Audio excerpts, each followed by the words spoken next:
एक बार की बात है, एक युवा बौद्ध भिक्षु था जो अपने मन में नकारात्मक विचारों से परेशान था। न चाहते हुए भी उसके मन में तरह तरह के गलत विचार आते रहते थे। उसका स्वभाव बहुत चिड़चिड़ा हो गया था। वह बात बात पर गुस्सा हो जाता था और दूसरों के प्रति ईर्ष्या और घृणा की भावना रखता था। लोगों को बुरा भला कहता और अपने मन में नकारात्मक कल्पनाएं बनाता रहता। वह इन सब बुरी आदतों से तंग आ चुका था। उसने अपने अंदर से इन बुरे विचारों को खत्म करने के लिए कई तरीके अपनाए और काफी प्रयास किए, लेकिन कोई भी तरीका काम नहीं कर रहा था।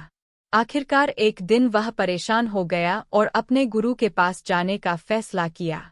गुरु बहुत ही ज्ञानी और आत्मज्ञानी व्यक्ति थे।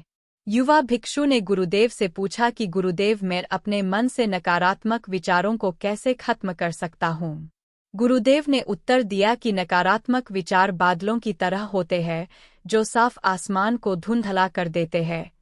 अगर आप साफ आसमान देखना चाहते हैं तो इन बादलों को हटाना होगा।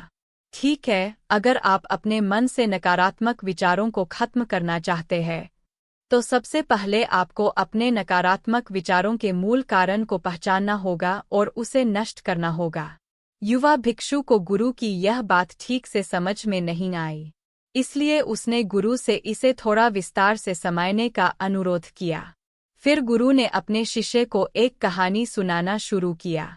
एक बार एक व्यक्ति जंगल से गुजर रहा था, तभी उसे रास्ते में एक सांप दिखाई दिया। सांप को देखकर वह व्यक्ति डर गया और वहां से भागने लगा।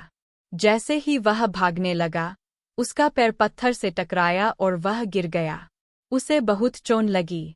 जब वह उठा और पीछे देखा तो उसने पाया कि यह सांप नहीं, बल्कि सांप के आकार की एक लकड़ी थी जो सड़क पर पड़ी थी। मुझे देखकर व्यक्ति को एहसास हुआ कि उसके नुकसान का कारण सांप नहीं बल्कि उसका डर और नकारात्मक विचार है, जिसके कारण वह घायल हुआ। कहानी खत्म करते हुए गुरु ने उसे युवा भिक्षु को बताया, मन के नकारात्मक विचार इस कहानी में सांप की तरह है जो आपकी समस्या का मूल कारण नहीं है, बल्कि आपके नकारात्मक विचारों का कारण बेपरवाह भावनाएं और अतीत के कुछ हिस्से हैं जो नकारात्मक विचारों और क्रोध के रूप में सामने आते हैं। इसलिए अगर आप अपने मन से नकारात्मक विचारों को खत्म करना चाहते हैं तो इसके मूल कारण को पहचानना और नष्ट करना होगा। अब हम इस कहानी को अपने जीवन में कैसे लागू कर सकते हैं, यहाँ कुछ व्यावहारिक सुझाव दिए गए हैं। पहला है माइंडफुलनेस का अभ्यास करना। अपने विचारों और भावनाओं के प्रति जागरूक रहें। देखें कि आपके अंदर क्या चल रहा है और आप अपने आसपास की घटनाओं को कैसे समझते हैं। अपने जिद्दी दिमाग में आने वाले हर नकारात्मक विचार की जड़ का पता लगाने की कोशिश करें। दूसरा है अपने अतीत की बुरी यादों और घटनाओं को स्वीकार करना और खुद को और दूसरों को माफ करना। तीसरा है आभारी होना। अपने जीवन के सकारात्मक पक्ष पर ध्यान दें और आपके पास जो कुछ भी है उसके लिए ब्रह्मांड को धन्यवाद दें। कृतज्ञता व्यक्त करने से हमारा रवैया बेहतर होता है और हमारे भीतर से नकारात्मक भावनाएं दूर होती है। चौथा है खुद के साथ साथ दूसरों के प्रति भी दयालु होना, क्योंकि नकारात्मक विचार आत्मबुराई और आत्मतुलना से उत्पन्न होते हैं। हम अपने भीतर करुणा रखकर अधिक सकारात्मक और संतुष्ट जीवन जी सकते हैं।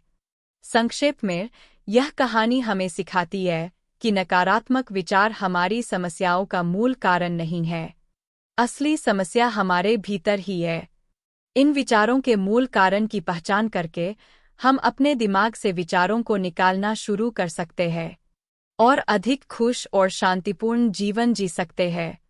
याद रखें, कहानी में इस सांप की तरह हमारे अधिकांश विचार केवल एक भ्रम है जो हम अपने दिमाग में बनाते हैं।